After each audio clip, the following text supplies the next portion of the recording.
Tapat. Kaya, mislit. Nalimutin yung ano. Si Ana. Yung baro. Doon ang baro. Nako, takatagsiyan ko sa tawa. Tawa ko. Nakakatawa kaya yun si Ana. Nakakatuwa nga kamo eh. Ana Polishang. Nakakawala ng problema. Nakakalakas ng katawan. Ah! Nakakakit ko. Yun ang ano eh. Gusto mo really? Pumunta ka doon. Ang dami nga doon ng mga matatanda. No? Si Ichan yalakan sabi mo doon. Kaya saan na kami nagkano pupunta. Ichan na lang. Eh, ikaw? Ayoko. Pag uwi na ni Percy, pumunta kayo. Pag uwi. Di ba ano, parang mabilis kaya yung pag galing ibang bansa, parang ano, makapasukan nila agad. Hindi ako may natutuwa lang. Pumasok ka nga. Nawawala sa kesto. Yung hindi ko yung naisip na, Bibigyan ka jacket. ha? Bibigyan ka jacket, pera. Ayoko. Makita ko lang ayos na eh. Really? Oo.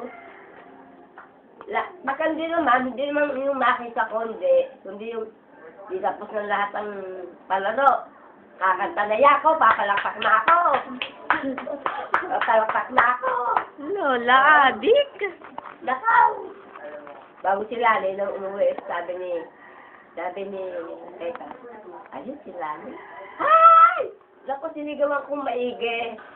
Naku, pusa. Paya? Siya Lani, syempre. Umaya? Eh, papayat nga yun. Ano Sabon gawin? yata naghani mo. Malamig. Wala pang 2 linggo. Umuwi Parang na. tanga kasi si Willie. Ha? Parang tanga. Gusto rin naman siya ni Shalani eh. Siya Ah. lang ang ayaw. Sana? Pinipigilan niya yung sarili niya. Gusto rin naman siya ni Shalani. Oo. Hindi. Yung tapat naman eh.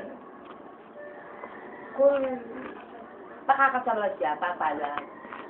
Sabi naman ni Lily, hindi ako pwede magpakasal, 2 kasal na ako. Mabibig ako. Hindi rin. Pero hindi kita iiwanan. Oh. Ibibigay ko lahat sa iyo. Oh. Ay, rin siya pumayag. Ano ako, kapit?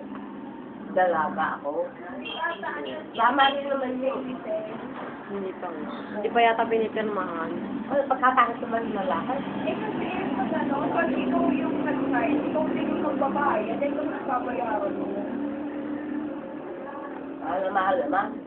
Ang kanta, puro pamagat noon. Ikaw na nga. Oo.